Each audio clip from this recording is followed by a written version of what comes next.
Mais uma vez, boa noite, meus irmãos. Paz de Cristo. Amém. Hoje nós estamos iniciando, dessa vez vai ser uma série de exposições. Eu disse que era uma série de exposições de Filemão, mas foi só 2 pregações, né?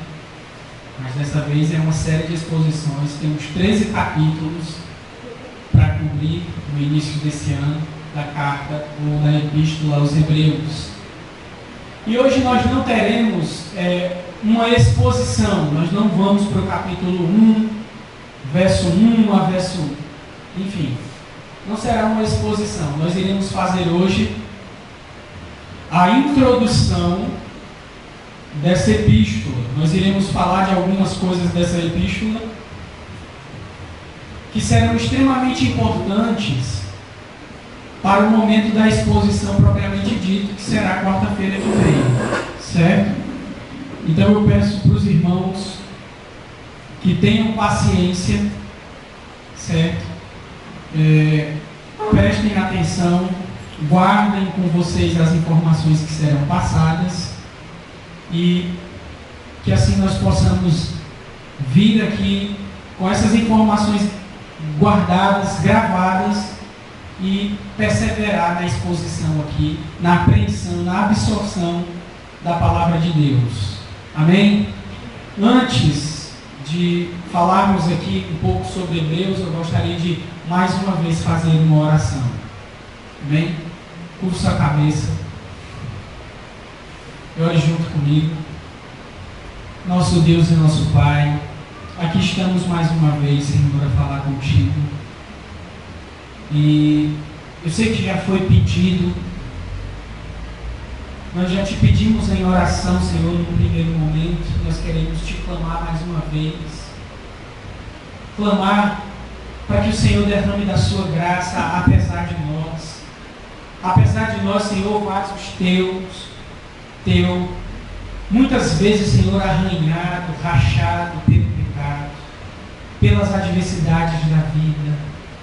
Mas nós cremos na tua restauração, nós cremos na renovação do teu Santo Espírito. E apesar de nós, apesar dessa nossa condição frágil, condição imperfeita, Senhor, derrama da tua graça sobre nossa vida. Nós não conseguimos, ó Pai, dar um passo sequer sem a tua direção, sem o teu cuidado. Ó Deus, é sobre isso que nós clamamos agora. Fala ao nosso coração, nos dá, Senhor, a certeza de que Tu falaste ao nosso coração. Esse é o nosso pedido e desde já o nosso agradecimento, mais outra vez em nome do Senhor Jesus. Amém e graças a Deus. Muito bem, eu pretendo não me estender. Eu tenho a leve impressão de que nós vamos mais cedo para casa hoje. Podem anotar isso aí, é sério, tá? Nós vamos fazer aqui, as informações elas são muitas, mas eu vou procurar passar essas informações de uma forma que seja bem sucinta, bem simples, para que o negócio flua com mais rapidez aqui no nosso meio. Muito bem.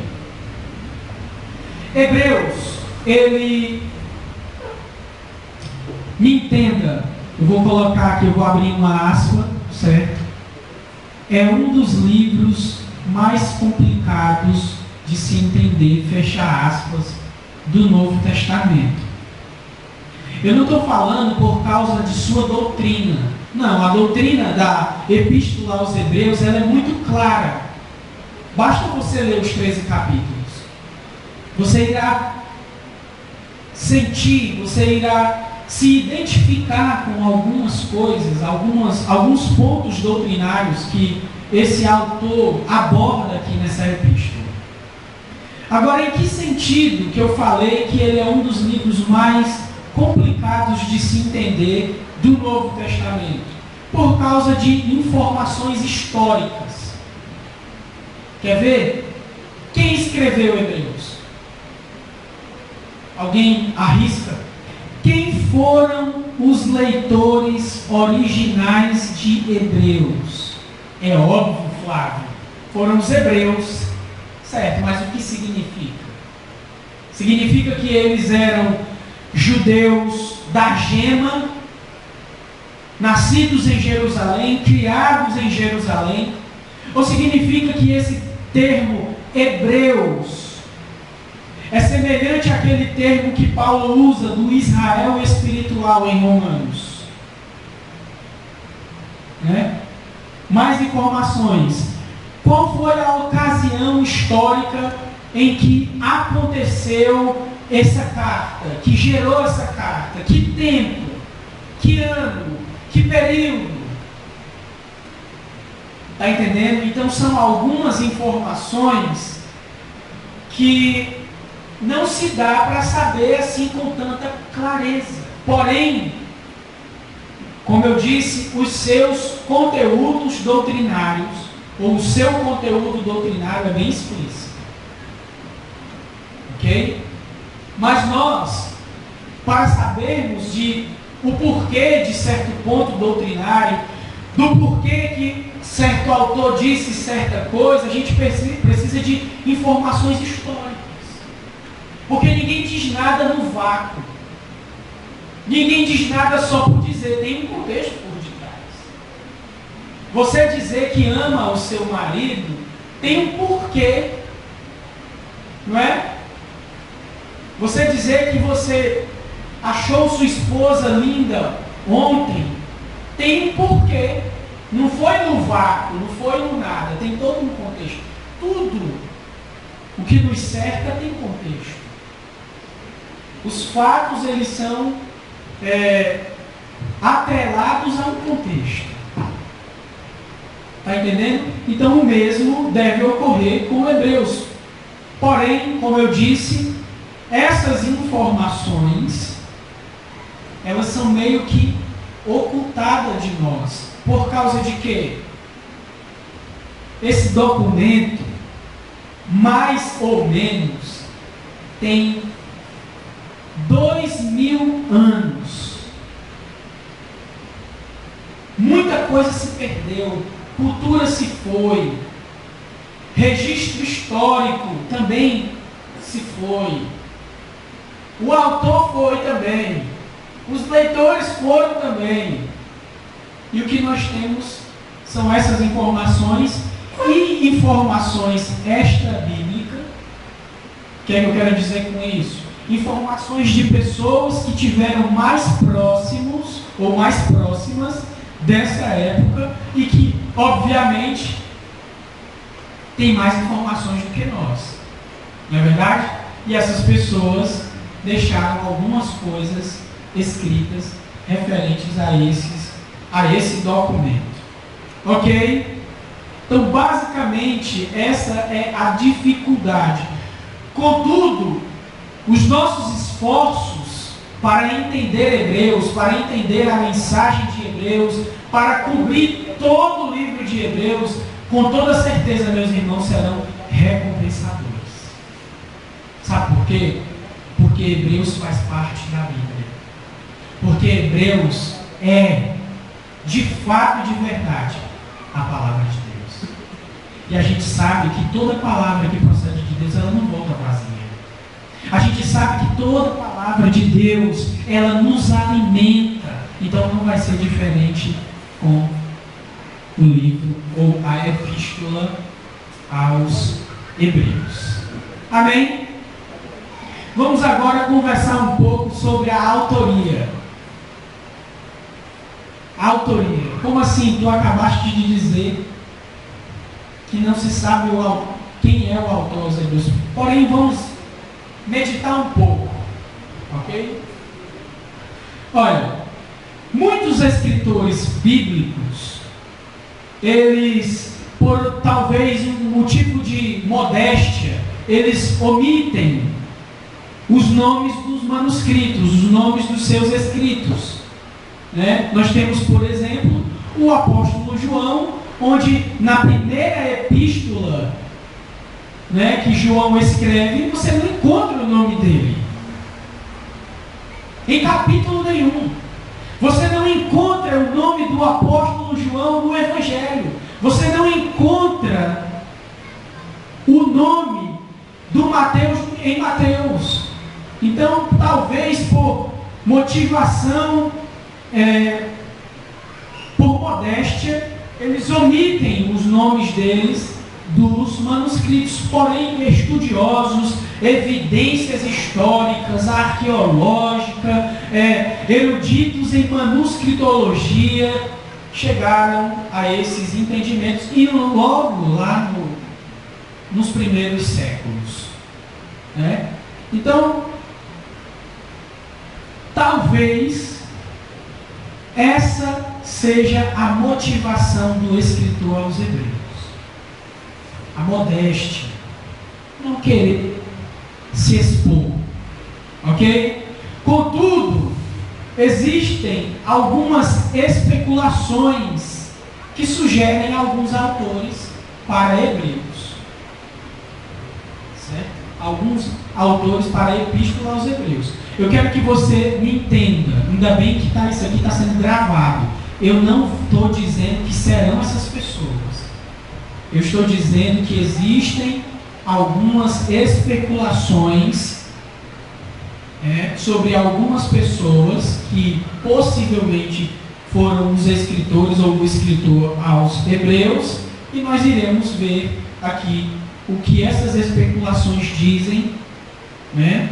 Para que até mesmo a gente possa se defender de alguém que venha dizer: ó, foi Apolo, não foi Barnabé, não foi Paulo, né? E a gente saiba dar essa resposta.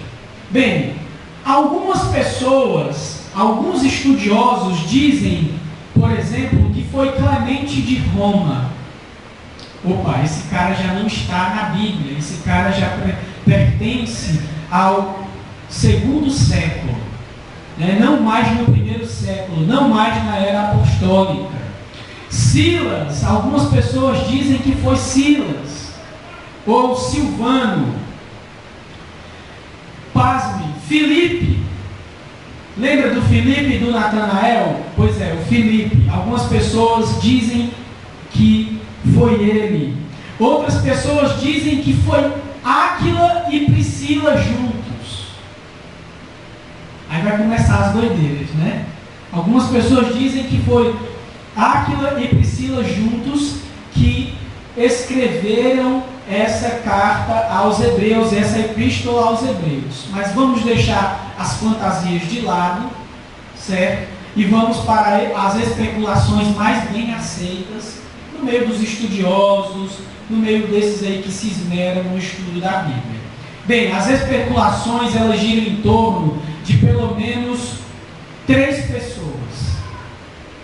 E essas pessoas eu já citei no começo: Apolo, Barnabé ou Paulo. Apolo, Barnabé ou Paulo. Vamos ver por que Apolo.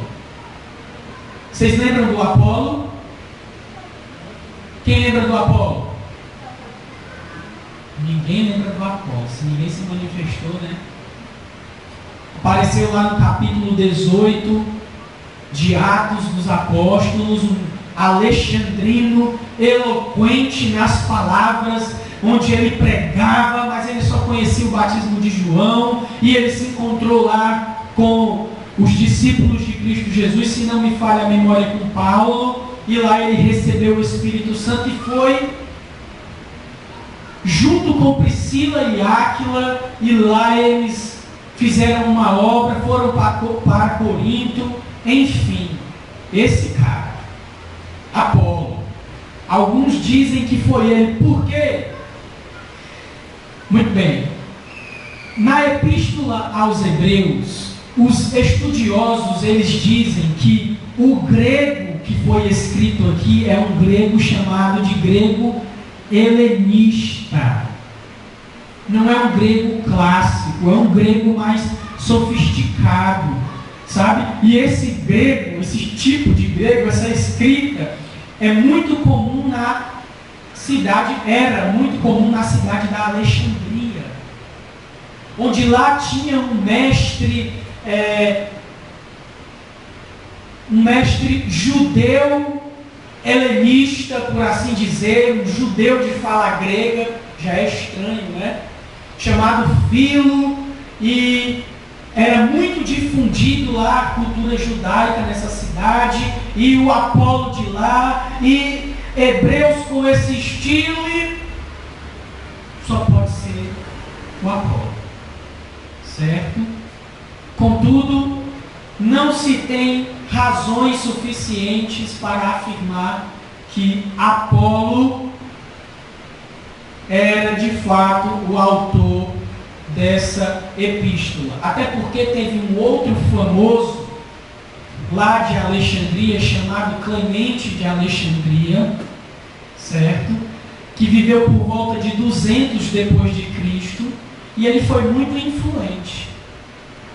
Não é? Nos escritos, ele é considerado um dos pais da igreja, logo nos primeiros séculos. Né? Com a morte dos apóstolos, tiveram líderes e mais líderes na vanguarda do cristianismo, para que heresias não pudessem penetrar a igreja e arruinar essa igreja. Né? Que graças a Deus nós estamos aqui. E se isso fosse verdade, preste atenção, se Apolo fosse de fato o autor dessa epístola, com toda certeza o Clemente teria citado. E nem isso o Clemente de Alexandria fez. Então não tem razões suficientes para acreditar que foi o Apolo. Segundo, Barnabé. Bem, a gente sabe lá por Atos capítulo 3, o último versículo do capítulo 3, versículo 36 mais ou menos, que Barnabé era natural de Chipre, né? E que ele era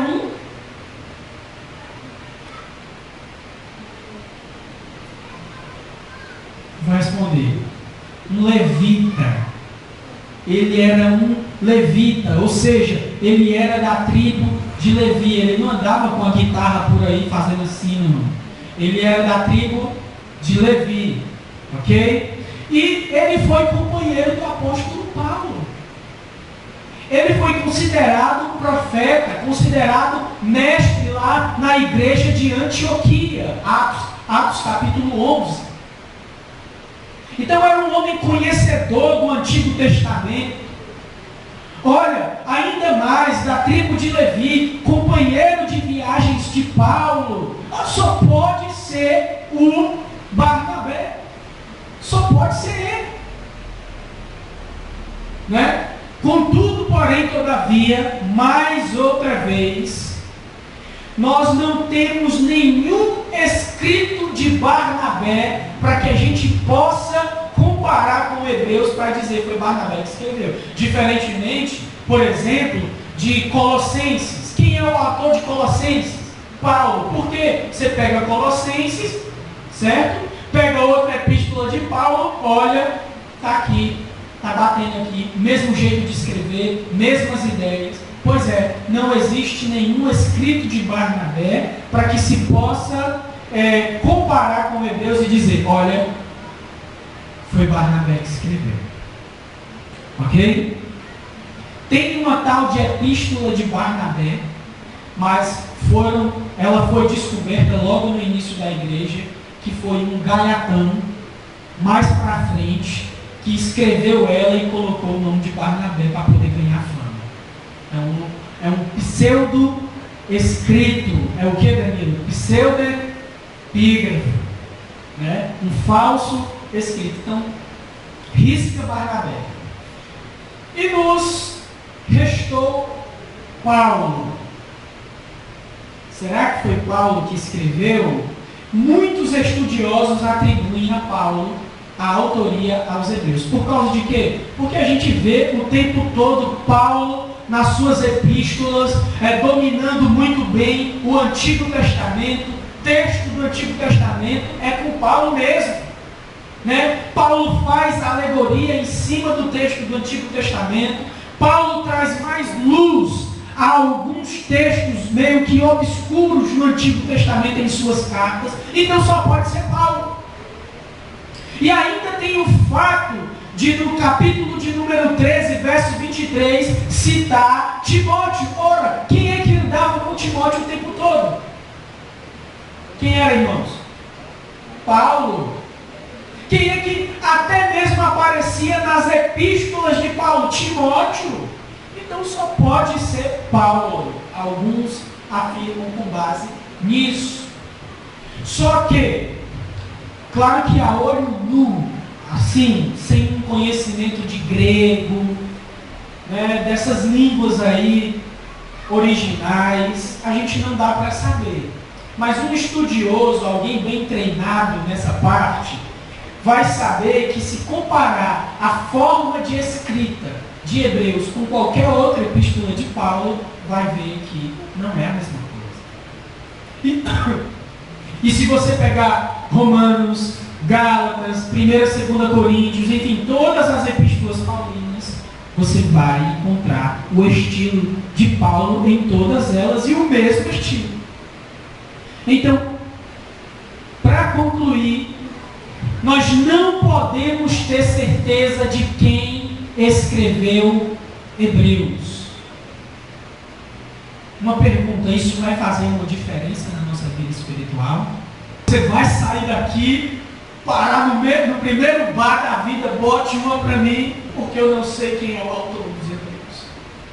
Não, né? Não vai fazer isso. Sabe por quê?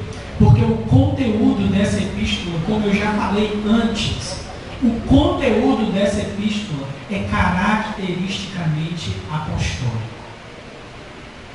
É caracteristicamente apostólico. O conteúdo dessa epístola fala do Evangelho de Cristo Jesus. O conteúdo dessa epístola é divinamente inspirado.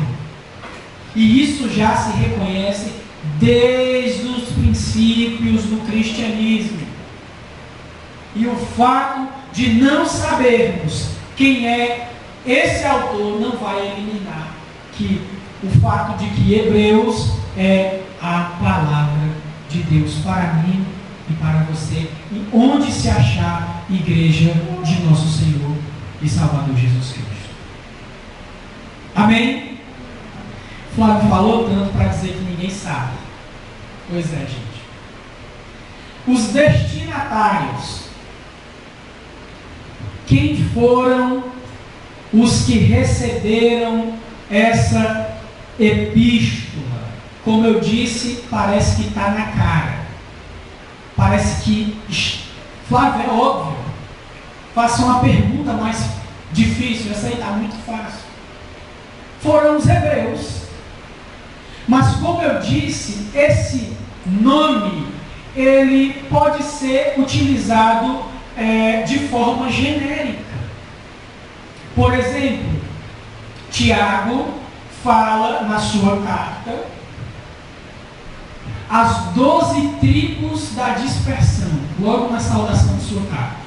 Isso significa que ele está escrevendo a sua carta para a tribo de Benjamim, para a tribo de Judá. Significa? Não, ele só está dizendo, está se utilizando desse termo, e era muito bem aceita a ideia de que a igreja é o novo Israel de Deus, é o Israel espiritual. Paulo diz isso em Romanos. Isso era muito bem aceito no primeiro século, logo no início, entre os apóstolos, entre os primeiros discípulos de Cristo Jesus. Então esse termo pode muito bem ter uma conotação genérica, ok? Genérica. Contudo, a gente deve notar algumas coisinhas aqui na carta que sugerem que os destinatários poderiam ser somente judeus, judeus da gema. Mas, por outro lado, a gente vê outras características da carta, outros pontos aqui desse documento, que pode sugerir que sejam judeus cristãos, mas judeus assim de outros lugares. Por exemplo, eles eram prosélitos e se converteram ao cristianismo.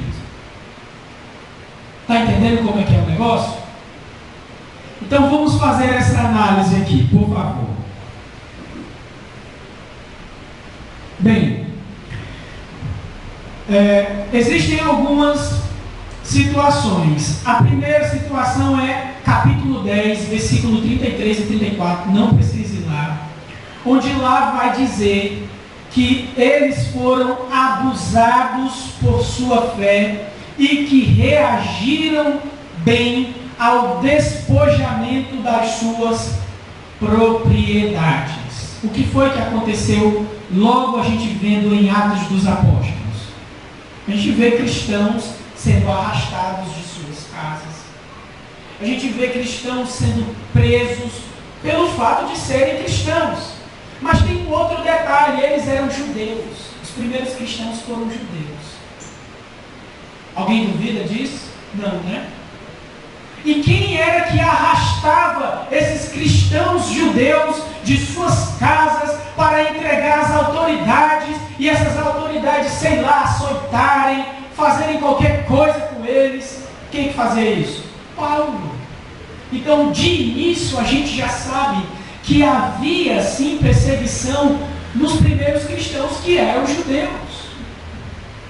No capítulo de número 11, logo no primeiro versículo, vai falar que por causa do martírio de Estevão, capítulo de número 8, se não me falha a memória, de Atos dos Apóstolos, logo depois do martírio de Estevão, sobreveio uma grande perseguição sobre os cristãos judeus, e eles tiveram que se dispersar.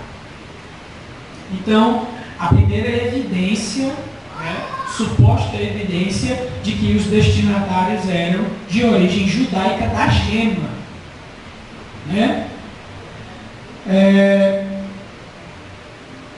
segundo, nos parece que o autor aos Hebreus, ele conhece muito bem o estado atual dos seus leitores, capítulo 5, verso 11, capítulo 6, verso 9 de Hebreus, sugere um contato do autor com os destinatários. E por causa disso, ele conhece certos problemas daquela comunidade. Por exemplo, o problema com a liderança, problema deles com a liderança. Capítulo 13, verso 17. Eles estavam sendo insubordinados. A gente sabe que estava acontecendo isso logo no começo da igreja.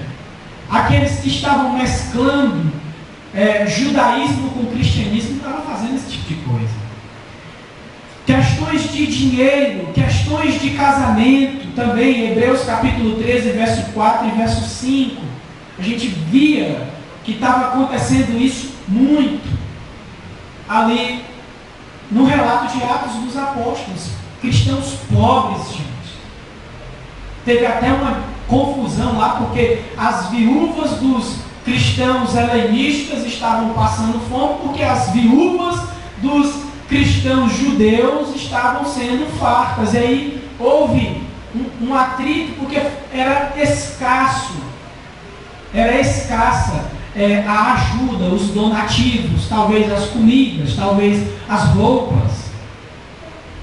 Então, por essas razões, alguns dizem que os destinatários eram judeus da gema.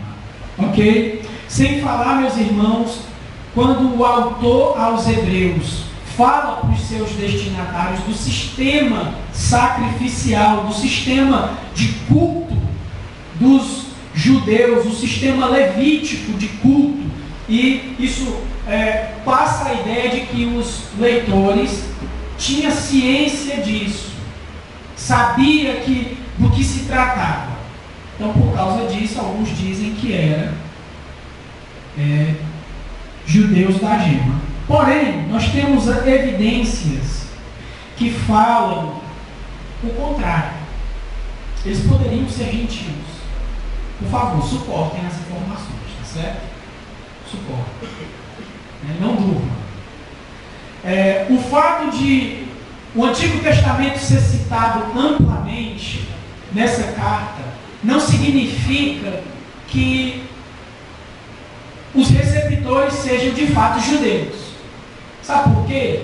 Porque nós temos Gálatas citando o Antigo Testamento o tempo inteiro. Nós temos Colossenses, algumas partes de Colossenses. Nós temos a Epístola de Paulo aos Romanos, e nós sabemos que os destinatários dessas cartas eram gentios.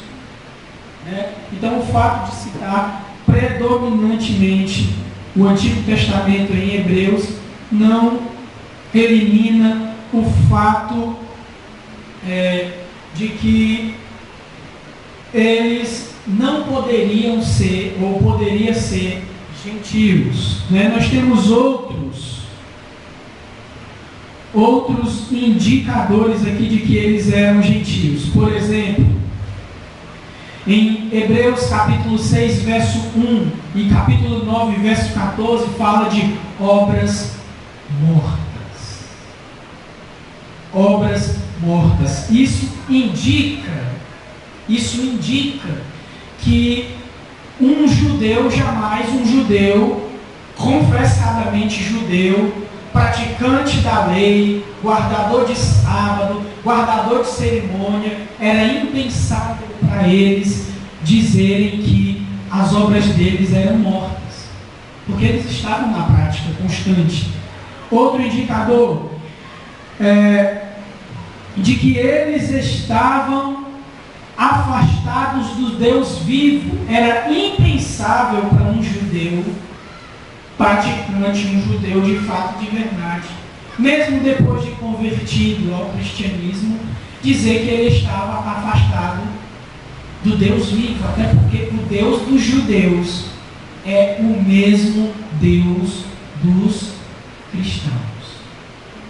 E quem tinha a vida mais devassa, quem tinha a vida mais afastada, com toda certeza, entre um judeu e um gentio, quem era? Um gentio, né? Então nós temos mais informações aqui sobre isso. Princípios elementares da doutrina de Cristo. Isso aí ser dito para um judeu logo do começo ali da igreja, parece ser também impensável. Impensável. Então, para resumir aqui, se você abrir no último capítulo de Hebreus, capítulo 13,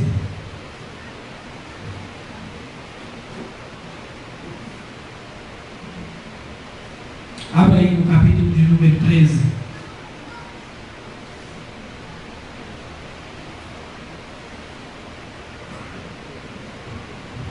Versículo de número 24.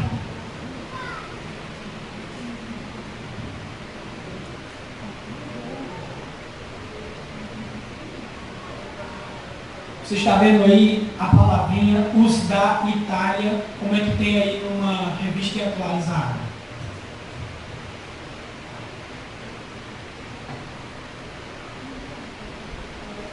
Numa outra que não seja no veio.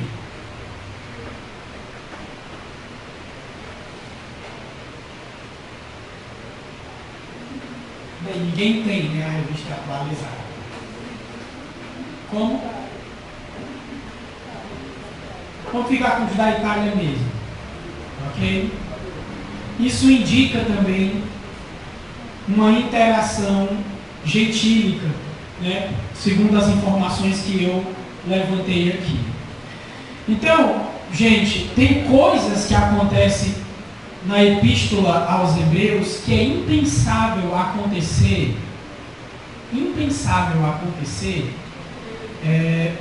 para um judeu residente lá em Jerusalém, um judeu da Gema. Parece que também um prosélito, um judeu que é helenista, que se converteu ao cristianismo também pode eles podem ser também os receptores desse documento. O destino da carta. Isso aqui é interessante. A carta vai para onde? Alguma ideia? Parece óbvio também, né? Se hebreus, judeus, mesmo que seja helenista, para onde é? Para Jerusalém, né? Para a região da Judéia. Contudo, há algumas considerações que fazem transparecer que o destino da carta, e aí vai, né? O destino da carta seja para judeus convertidos ao cristianismo que moravam em Roma. Certo? Em Roma. Mais precisamente, né? Mais precisamente, isso aqui é uma especulação, devido à escassez de informações, né? Por quê?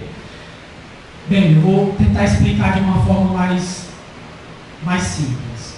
Originalmente, o Antigo Testamento foi escrito em hebraico e aramaico. Ok? Com os cativeiros da vida aí que os judeus sofreram, no último, mais precisamente, né, eles vieram já da Babilônia, aí eles vieram libertos para reconstruir o templo, né, com se não falo agora, Esdras e os muros com Neemias, mas ainda pagando tributo ao que lhe cativou, né, o que levou cativo Israel, o pessoal da Babilônia. Na verdade, peça já. E houve uma briga, uma disputa de poder, e Alexandre o Grande, conhecem Alexandre o Grande? Tomou o poder dos persas, e ele, com uma forma de império diferente, o que foi que ele fez? Ele pegou uma das atitudes dele foi pegar a Bíblia, a literatura bíblica, o Antigo Testamento, a Torá, e traduzir inteiramente para o grego. Onde essa versão, essa primeira tradução da Bíblia, se chama Septuaginta, a versão dos 70. E essa Septuaginta, ela, para esses judeus que estavam em outras localidades, em outros lugares que não Jerusalém, era muito usada. Certo? Diferentemente de um judeu que morava pertinho do templo, que ele lia ali o Antigo Testamento em hebraico, em aramaico, algumas partes do Antigo Testamento, esses judeus helenistas de longe liam a Bíblia na versão grega, Septuaginta. E eu sei que essa informação aqui não tem como você saber, né? Uma pessoa que não tem conhecimento de grego, não tem como saber. O grego utilizado aqui, todas as citações do Antigo Testamento utilizada aqui em Hebreus é retirada da Septuaginta. E isso é um fato que pode comprovar que esses cristãos judeus aqui não poderiam residir em Jerusalém. Né? Alguns dizem Alexandria, mas outros dizem Roma, que foi a que eu citei aqui para vocês. Ok? Essa é a primeira dificuldade. A segunda dificuldade,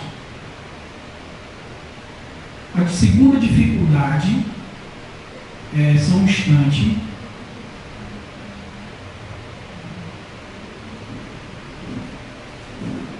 É que no capítulo 6 de Hebreus, versículo de número 10, lá vai indicar que parece que os leitores, eles tinham uma condição.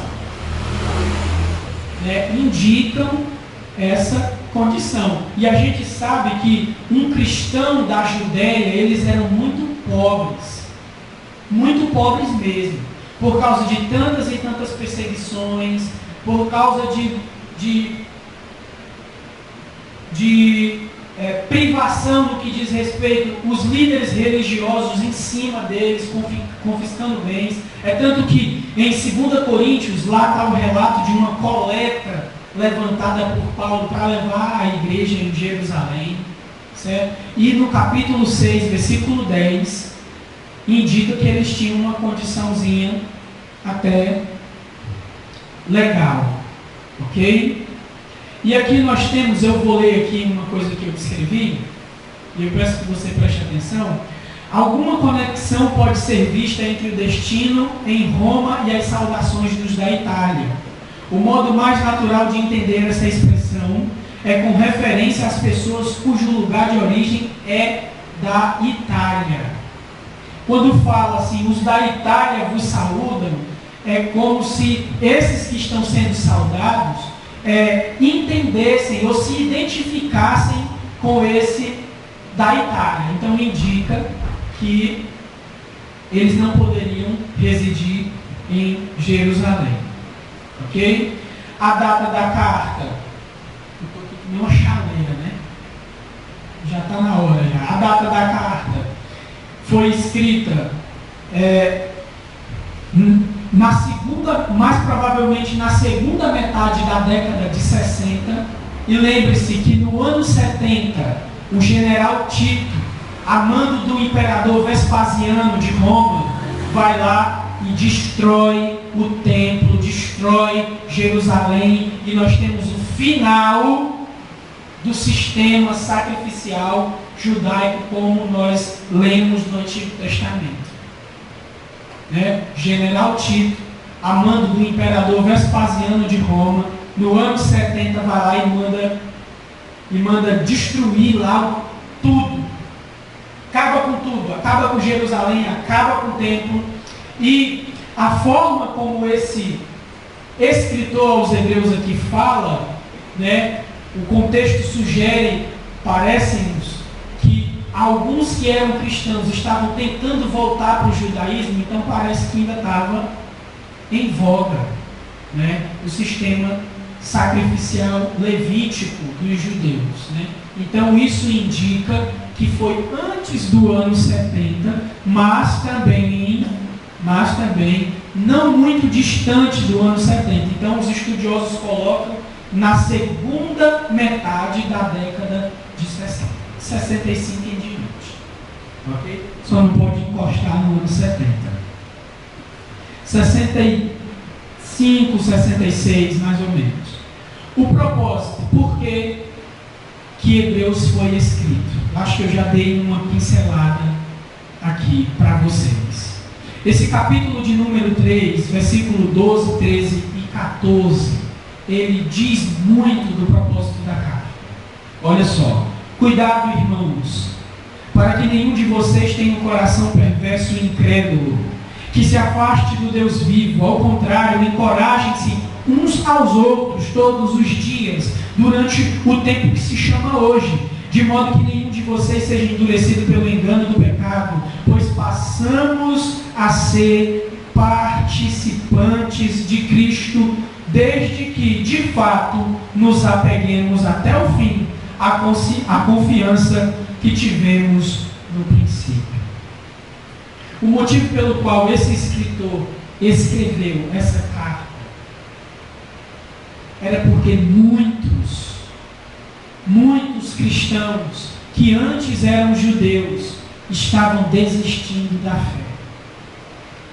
Eles estavam sendo perseguidos pelo fato de eles serem cristãos. E antes eles não eram perseguidos. Então, o que foi que eles pensaram? Não, quero isso para a minha vida não. Eu vou retornar. Então, é nesse interim, ou nesse propósito, que o tema de Hebreus é destrinchado. Que a carta aos Hebreus é destrinchada. E o autor aos Hebreus aqui, ele vai mostrar várias coisas. Ele vai mostrar que o modo correto de se aproximar de Deus é por intermédio de Cristo Jesus, e não de outra coisa. E não de um cabrito. Isso aí é sombra. Isso aí é passado, isso aí é velha aliança. Na nova aliança é o sangue de Cristo Jesus que nos aproxima de Deus. É basicamente isso que ele está dizendo. Outra coisa, ele está dizendo que Cristo é superior aos anjos. Cristo é superior a Moisés. Cristo é superior a Arão. É isso que ele vai dizer, que no fim das contas, Cristo é toda a realidade que o Antigo Testamento passava como sombra para os da Antiga Aliança. Que todo judeu, por obrigação, tem que ver em Cristo o cumprimento de toda a promessa de Deus. Aquele que viria tirar o pecado, aquele que de fato acabaria com essa inimizade de Deus e o homem. Eles teriam que reconhecer isso. Está expresso, capítulo 1, verso 5 ao 14, capítulo 8, verso 13, capítulo 5, verso 9, 6, verso 2, 9, verso 12, enfim. Cristo é superior. Então, basicamente, esse é o argumento do autor aos Hebreus. Está desistindo? Está voltando? Olha, aí tu está voltando para a sombra. É isso que ele vai dizer. Tu está voltando para a sombra. E ainda tem mais uma palavra muito forte. Ele vai dizer o seguinte: que se Deus não poupou aqueles que retrocederam na antiga aliança, uma antiga aliança ministrada por anjos, é o que o texto fala, né? É o que o texto fala, que eles receberam a punição devida, aqueles judeus lá que não guardaram a antiga aliança. Quanto mais será punido aqueles que rejeitarem a salvação em Cristo Jesus, aqueles que negarem a Cristo Jesus, aqueles que retrocederem na fé. Então é mais ou menos isso, meus irmãos, que nós iremos ver no decorrer das exposições da carta aos Hebreus. Bem, é uma carta rica, uma carta revigorante, uma carta atual como o restante da Bíblia, certo? Nós iremos ver isso, nós iremos ver várias exortações importantes para mim e para a sua vida. E eu quero pedir aos irmãos, em nome também do Anderson, né, a oração de vocês, que vocês possam orar por nós, que estaremos aqui quarta após quarta, expondo o texto, né, fazendo com todo o nosso esforço possível aqui, confiando, claro e evidente, não no nosso esforço, mas na graça de Deus, para que somente se ache a palavra de Deus, ok? Eu peço que nós possamos orar uns pelos outros, para que nós, a cada quarta-feira que nos dispusermos a sair da nossa casa para vir para cá, venhamos com o coração aberto para ouvir a palavra de Deus, ok? No mais, meus irmãos, que Deus em Cristo Jesus nos abençoe e nos leve em paz para os nossos lares. Amém? Vamos ficar de pé e fazer uma oração. Está vendo como foi rápido? Não foi? Oremos. Senhor Deus e Pai, nós te damos graças, porque o Senhor tem cuidado de nós.